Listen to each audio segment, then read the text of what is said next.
কথা বলবে রাম নারায়ণ রাম নারায়ণ।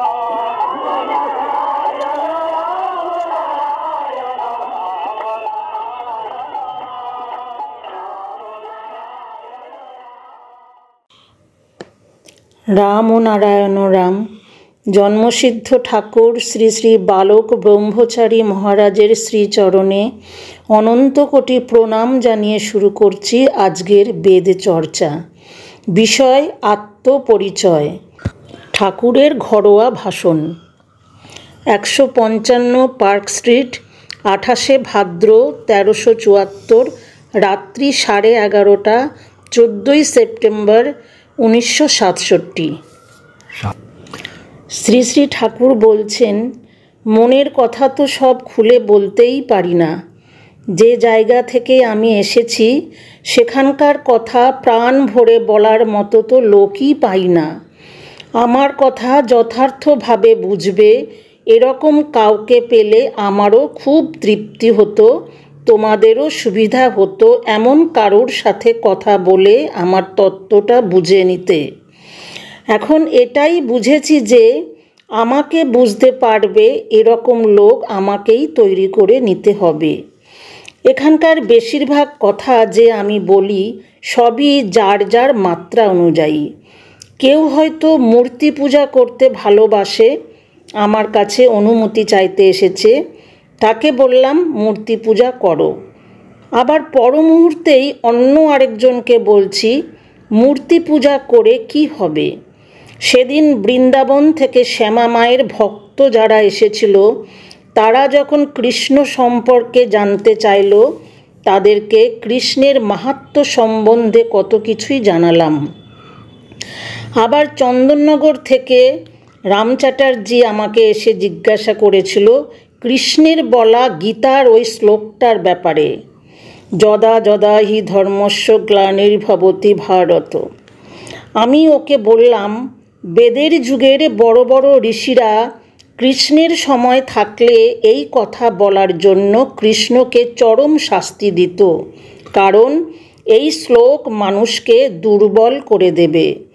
মানুষের উপর যখন অত্যাচার হবে তখন যদি সে তার প্রতিরোধ না করে কৃষ্ণের আশায় বসে থাকে তাহলে তো মানুষ দুর্বল হয়ে পড়বে, সমাজের কাঠামো ভেঙে পড়বে। কৃষ্ণের আশায় বসে থেকে থেকেই সমাজের আজ এই দুরবস্থা। যদি কৃষ্ণ এইভাবে বলতো যে যখন অত্যাচার হবে তখন আপনারা হাতের সামনে হাতা খুন্তি যা পাবেন তাই নিয়েই নেমে যাবেন এবং এই হাতাওয়ালা খুন্তিওয়ালাদের সাথেই আমি থাকব, তাহলেও একটা নম্বর দেওয়া যেত। রাম চ্যাটার্জি যাওয়ার সময় বলে গেল, আপনার মতো নাস্তিক পৃথিবীতে দুটো আছে কিনা সন্দেহ। সমস্যাটা শুরু হয় কখন, যখন বাইরে গিয়ে রাম চ্যাটার্জির সাথে ওই বৃন্দাবন থেকে আসা ভক্তদের মধ্যে কথা হবে। একজন বলবে ঠাকুর কৃষ্ণ মানে, আরেকজন বলবে মানে না। যারা নাস্তিক বলে নিজেদের ভাবে তারা রাম চ্যাটার্জিকে বলা কথাটাই খুশি হবে, আবার যারা ঈশ্বরে বিশ্বাসী তারা কৃষ্ণের মাহাত্ম্যের কথা শুনে আনন্দ পাবে। একইভাবে কৃষ্ণ অনুরাগী যারা, তারা যদি গীতার শ্লোকের ব্যাখ্যাটার কথা শোনে তাহলে মনে মনে খুবই ব্যথা পাবে, আর হয়তো কোনো দিনই আমার কাছে আসবে না। এখন বোঝো আমার অবস্থাটা। এইভাবে সবার মন রাখতে গিয়ে আমার ভিতরের সত্যিকারের চিন্তাটা যে কি চলছে তার বলা হয়ে উঠছে না। তবুও এত প্রতিকূল পরিস্থিতির মধ্যেও যা দিয়ে চলেছি তাতেও আমার অরিজিনাল চিন্তা ভাবনার প্রচুর আভাস রয়ে যাচ্ছে। যে বীজ তোমাদের দান করা হয়েছে সেই বীজ যেদিন ফুটে উঠবে সেদিন তোমরা প্রথম উপলব্ধি করবে যে তোমাদের বাবা এতদিন তোমাদের তালে তাল দিয়ে চলেছেন, কিন্তু হওয়া উচিত ছিল উল্টোটা। তোমাদেরই আমার সুরে সুর মিলিয়ে চলে যাওয়ার কথা। তোমাদের ভিতর থেকেই সেদিন ব্রহ্মের বাণী ফুটে উঠবে। আমি আজ ক্লান্ত। ধীরে ধীরে জীবনের সূর্য মধ্য গগন থেকে পশ্চিমের দিকে ঢলে পড়তে শুরু করেছে। রাত্রিবেলা শুতে পারি না, আমাকে বসিয়ে রাখে। 2 দিন আগে এক অদ্ভুত জিনিস দেখলাম। আমার কাছে কোনো কিছুই অদ্ভুত না, তোমাদের মতো করে বলতে গিয়ে অদ্ভুত শব্দটা বললাম। রাত্রিবেলা বিশ্ব প্রকৃতি থেকে একটা অনুরোধ আসলো। খুব ছোটবেলায় যখন কাজে বসতাম তখন এমন কেউ কেউ আসতো। হঠাৎ দেখি তারা সেদিন এসে হাজির। এসে প্রণাম জানিয়ে বলল, আপনি যদি খুশি থাকেন তবে আপনার কাছে একটা অনুরোধ আছে। আপনার মতো 3 জনকে তৈরি করতে হবে, এইটুকু বলেই চলে গেল। এই কথাটা আমার ঘরানার কথা, এটা কারুর বুঝানোর জন্য নয়। তোমরাও এসব কথা নিয়ে বাইরে বেশি আলোচনা করবে না, কারণ বুঝ পাকা না হলে অনেক রকম বিভ্রান্তিমূলক ব্যাখ্যা নিজেরাই করে বসে। সেদিন নমিতা এসে জানতে চাইল আমি অচল সেনকে এই বিশ্বের প্রেসিডেন্ট বলেছি কি না। সেদিন নর্থ বেঙ্গল থেকেও কে একজন চিঠি লিখে এই প্রসঙ্গে জানতে চেয়েছে। যেখানে কেউ কাউকে মানে না, সেখানে সাংগঠনিক শৃঙ্খলা রাখার জন্য আমাকে অনেক কথা বলতে হয়। এখন আমি যদি বলি যে এই কথা আমি বলিনি, তাহলে কাল থেকে অচল সেনকে কেউ মানবে না।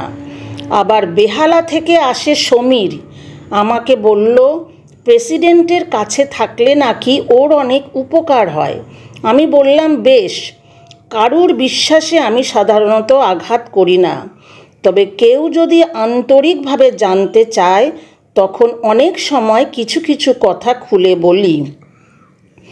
মানুষ নিজের চিন্তা অনুযায়ী আমাকে বিচার করে, সেই অনুযায়ী তার মনের মতো কথা হলে খুশি হয়, আবার একটু অন্য রকম কিছু শুনলে দুঃখ পায়।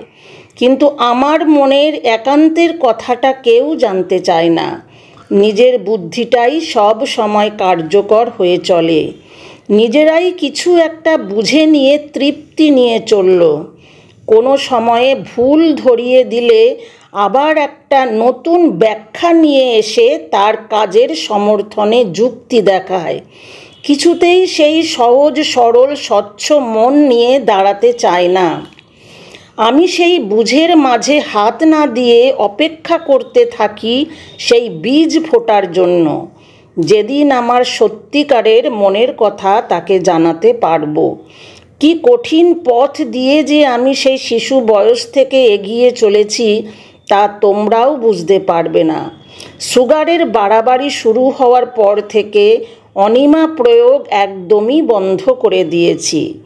দেহের যে কোষগুলো ব্লাড সুগারে আক্রান্ত হয়ে আছে, রাতের বেলায় অনিমা দিয়ে মিশে যাওয়ার পর আবার যখন দেহ হতো তখন সেই একই অণু থাকতো না, অন্য অণু দিয়ে দেহ গঠিত হয়ে যেত। কোটি কোটি অণু পরমাণু দিয়ে এই দেহ গঠিত। একটার থেকে অন্যটার তফাৎ করা যায় না। ফলে মিশে যাওয়ার আগে যে অণুগুলো ছিল, দেহ গঠন হওয়ার পর দেখা গেল যে তার জায়গায় অন্য অণুরা এসেছে। নতুন কোষ গঠন হওয়ার ফলে পুরনো রোগ আর থাকতো না। যেদিন বুঝতে পারলাম এর ফলে আমার রেকর্ডে অসুবিধা হতে পারে, সেদিন থেকে অনিমা একদম বন্ধ করে দিয়েছি। এখন অন্য পদ্ধতি অবলম্বন করি। স্বপ্নে যেভাবে যাওয়া হয় সেভাবে করি। স্বপ্নে যখন বেরিয়ে যাওয়া হয় তখন দেহটা সেই আগেরটাই পড়ে থাকে, নতুন দেহ হয় না। কালিদাস বললেন, তুমি যে বললে রেকর্ডের কথা, সেটা ঠিক আছে কি না এই বিচার কে করছে? ঠাকুর বললেন, আমার বিচার আমাকেই করতে হয়। এই বিশ্ব ব্রহ্মাণ্ডে যে যত বড়ই হোক না কেন, তার বিচার করার জন্য তারও ওপরে কেউ না কেউ আছে। আমার স্ট্যাটাসটা এরকম যে বিচারের দণ্ডটা আমার উপর ছাড়া আছে, আমার বিচার করার কেউ নেই, তাই আমার বিচার আমাকেই করতে হয়।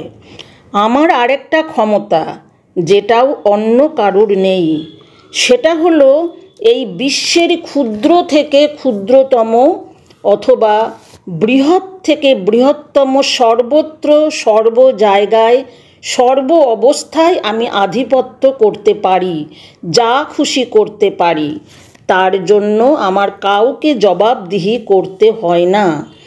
এই ক্ষমতা নিয়ে তোমাদের ঠাকুর এখানে বসে আছে, আর ওদিকে কোর্টে হাজিরা দিতে হচ্ছে জমি মারার কেসে। কিন্তু কোনো সময় এক মুহূর্তের জন্য আমার নিজের সুবিধার জন্য আমি কোনো ক্ষমতা ব্যবহার করছি না।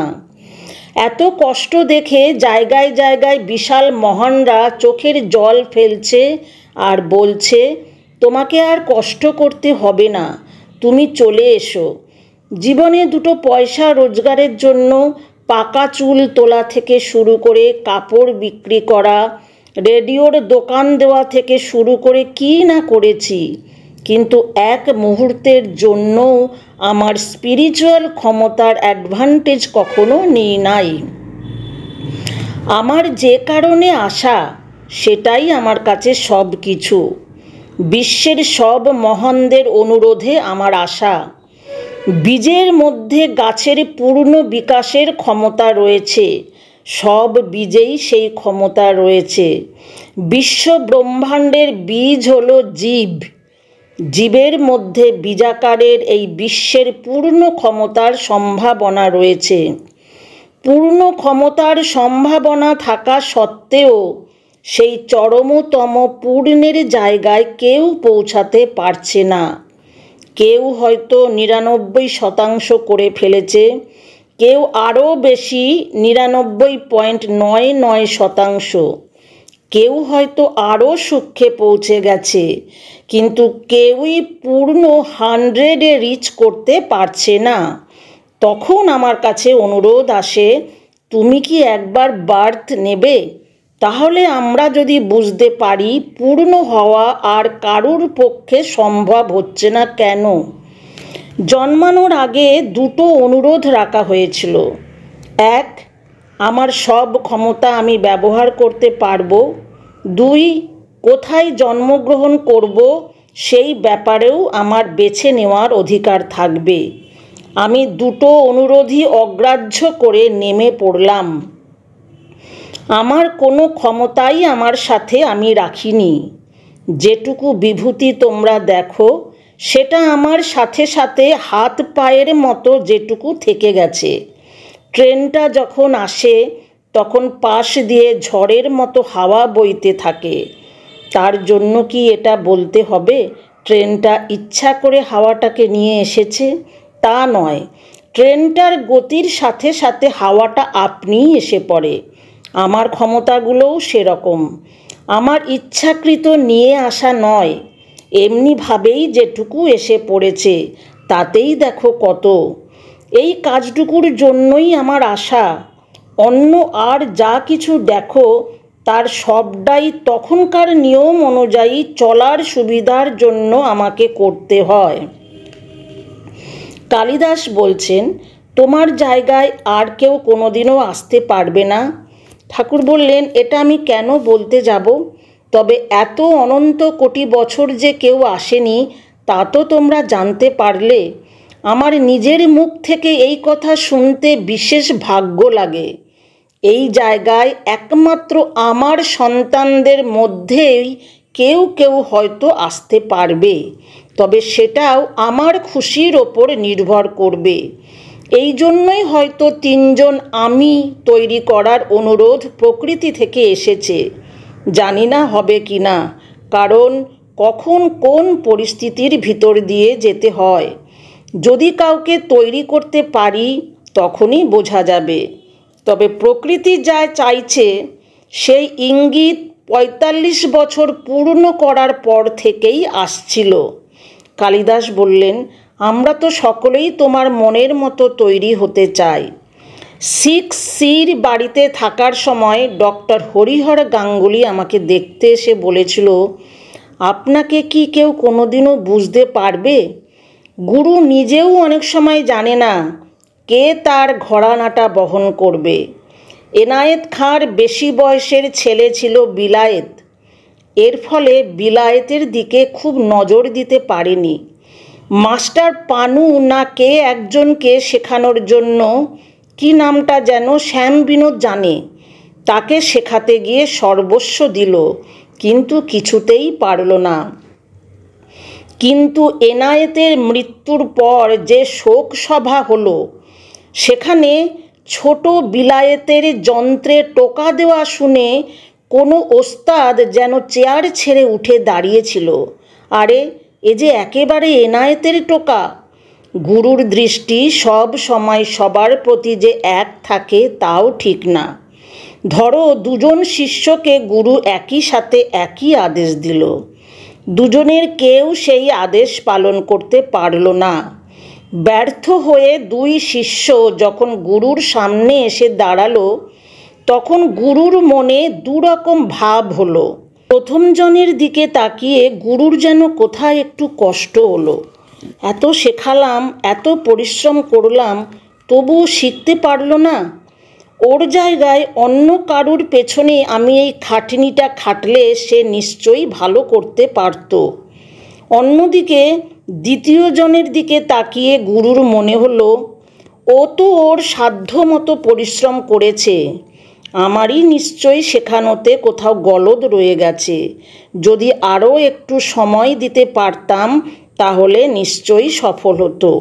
ওর কোনো দোষ নেই, আমি সঠিক সুযোগের ব্যবস্থা করতে পারিনি। এই দ্বিতীয়জন সাধারণত গুরুর ঘরানা পেয়ে থাকে। এই চিন্তাটা যে সবসময় গুরুর নিজের হাতে থাকে তাও না। অনেক কটা ফ্যাক্টরের উপর সব কিছু নির্ভর করবে। তার চলন বলন, পরিবারের আপত্তি আছে কি না, কারণ কাছে রেখে তৈরির যে সুবিধা পাওয়া যায়, দূরে হলে একটু অসুবিধা হতে পারে।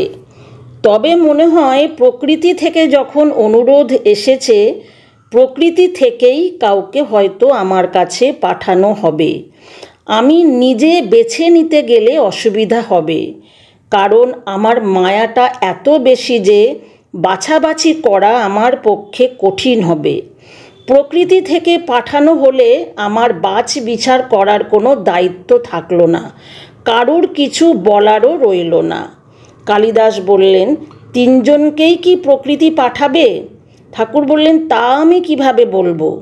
তিনটাও হতে পারে, একটাও হতে পারে, আবার কোনোটাই না হতে পারে। এখানে কোনো বাধ্যবাধকতা নেই, সবই আমার পূর্ণ খুশির ওপর নির্ভর করবে। তবে হলে প্রকৃতির কাজের পক্ষে যে খুব সুবিধা হবে এটুকু বলতে পারি। কালিদাস বললেন, তোমার যে এত শিষ্য, তারাও তো তোমার সন্তান, তাহলে তারাও তো স্বাভাবিক নিয়মে পিতার সম্পত্তি পাবে। ঠাকুর বললেন, আমি যে তোমাদের সন্তান করেছি এটা তোমাদের উদ্ধারের জন্য। তোমাদের এখানকার মাত্রা আর আমার মাত্রার তফাৎটা তোমরা এই মুহূর্তে চিন্তাতেও আনতে পারছো না। যারা চলে গেছে তারা কিছুটা এখন বুঝছে। অশ্বিনী চ্যাটার্জি মুন্সিগঞ্জে মৃত্যুর সময় বলছে, ঠাকুর তুমি কোথায় আর আমরা কোথায়? অবাক হচ্ছি তোমার সাথে আমাদের দেখা হলো কি করে। অশ্বিনী যাওয়ার সময় স্বামীবাগ বাড়িতে আমার সাথে দেখা করে গেছে। রবি ঘোষ ও মোহাম্মদ আলী তখন আমার সামনে দাঁড়িয়েছিল। ওরাও অশ্বিনীকে দেখেছে, কিন্তু ভেবেছে অশ্বিনী বুঝি এমনিই আমার সাথে দেখা করতে এসেছে। পরে সন্ধ্যাবেলায় মুন্সিগঞ্জ থেকে যখন খবর আসলো তখন বুঝলো। খুব সাধারণের মতো তোমাদের সাথে মিশি বলে তোমরা এখনও আমাকে বুঝে উঠতে পারছো না। ফলে এই বীজ পূর্ণরূপে ফুটে উঠতে বহুদিন লেগে যাবে। মৃত্যুর পর আরেকটা অবস্থায় তোমাদের নিয়ে যাওয়া হবে, সেখানে আবার আরও উঁচুতে ফুটে ওঠার পথ বলে দেওয়া হবে। এইভাবে চলতে চলতে কবে যে সেই পূর্ণ অবস্থায় যাবে এই মুহূর্তে তা বলা কঠিন। এখানেই এমন অনেক বীজ আছে, যেমন তাল গাছ, যা একজন পুঁতলে ৩-৪ পুরুষ পরে ফল পায়। ফলে বীজ থেকে ফুটে উঠতে অনেক সময়ের ব্যাপার। তারপর ফুটে ওঠার পর ঠিকমতো জল দেওয়া, সার দেওয়া, এসব তো লেগেই আছে। তারপর আবার হয়তো দেখা গেল যদিও বা একটু ফুটে বের হলো, তাও আবার ছাগল বা গরু এসে খেয়ে গেল। তার জন্য বেড়া দিয়ে রক্ষা করার ব্যবস্থা করা। সব কিছু করেও দেখা গেল এমন একটা ঝড় হলো, গাছটা ভেঙে গেল। এই সব করে ফল দিতে দিতে অনেক দেরি হয়, কিন্তু কলমের গাছ খুব অল্প দিনের মধ্যে পরিণতি পায়, কারণ ওই গাছের অংশ ওর মধ্যে থাকে। একটা সন্তান করা হচ্ছে উদ্ধারের ব্যবস্থা করার জন্য, সাথে সাথে যতটা তৈরি করা যায়। আর একটা হলো শুধুমাত্র তৈরির চিন্তা নিয়ে কাজ করা। কলমের গাছ যেভাবে তৈরি করে সেভাবে যদি কাউকে তৈরি করতে পারি, তবে সে খুব দ্রুত গতিতে আমার বুঝগুলি বুঝে নিতে পারবে।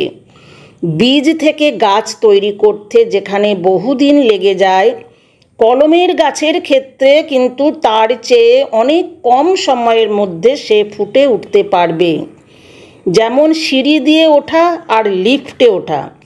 সিঁড়ি দিয়ে যে উঠছে তাকে কত কষ্ট করে উঠতে হচ্ছে। হার্টের পেশেন্ট হলে তো মাঝপথে মৃত্যু পর্যন্ত হতে পারে, কিন্তু লিফটে যে উঠেছে সে কয়েক সেকেন্ডের মধ্যে 50 তলায় চলে যাবে। সিঁড়ি দিয়ে যে উঠছে সে প্রত্যেকটা তলার খবর নিতে নিতে উঠবে, আর লিফটে ওঠা ব্যক্তির কাছে নিচের তলা আর 50তম তলার খবর থাকবে, অন্য কোনো তলার খবর থাকবে না। কলমের গাছ যারা, তারা ওই লিফট দিয়ে ওঠা ব্যক্তির মতো। যেহেতু তাদের স্পিড অন্যদের থেকে অনেকটা বেশি, তারা আমাকে তখন অনেকটা বুঝতে পারবে। যে যে স্টেজ দিয়ে পাস করতে অনেক সময় লেগে যায়, সেই সব স্টেজ ওরা অনায়াসে খুব অল্প সময়ে পাস করে চলে যায়। এই বিশ্বে আমার গতি খুব বেশি হওয়ার জন্য আমার সাথে তাল রাখার ব্যক্তির বড় অভাব। তাই হয়তো বিশ্ব প্রকৃতি থেকে এই কলমের গাছের অনুরোধ এসেছে। তবে আমিও এটা প্রকৃতির উপরেই ছেড়ে দিয়ে বসে আছি। প্রকৃতি থেকে কাউকে নিশ্চয়ই পাঠাবে, তবে সব কিছুই নির্ভর করবে আমার খুশির ওপর। এটা জোর করে করার জিনিস নয়। একমাত্র খুশি থাকলেই আমি করতে পারবো। তখন আমার তত্ত্বটা তার মধ্যে দিয়ে রিফ্লেক্টেড হবে। বীজ থেকে কি হবে না? নিশ্চয়ই হবে। আমার কোনো বীজই অযথা নষ্ট হবে না, সব বীজই ফুটে উঠবে। সেই চিন্তা নিয়েই তো আমি দীক্ষাটা দিয়েছি। কিন্তু বীজ থেকে পূর্ণ গাছ ফুটে উঠতে সময় অনেকটা লাগছে বলেই প্রকৃতির এই কলমের চিন্তা। রাম ও নারায়ণ রাম। পুস্তক সূত্র, বালক ব্রহ্মচারী যোগ দর্শন। প্রিয় শ্রোতাবৃন্দ, আপনারা আপনাদের মতামত কমেন্ট করে জানাবেন এবং শেয়ার করে সবার মাঝে ঠাকুরের কথা ছড়িয়ে দেবেন এবং সাবস্ক্রাইব করে দেবেন, যাতে পরবর্তী অধ্যায়গুলো আপনাদের কাছে সহজেই পৌঁছে যায়। রাম ও নারায়ণ রাম।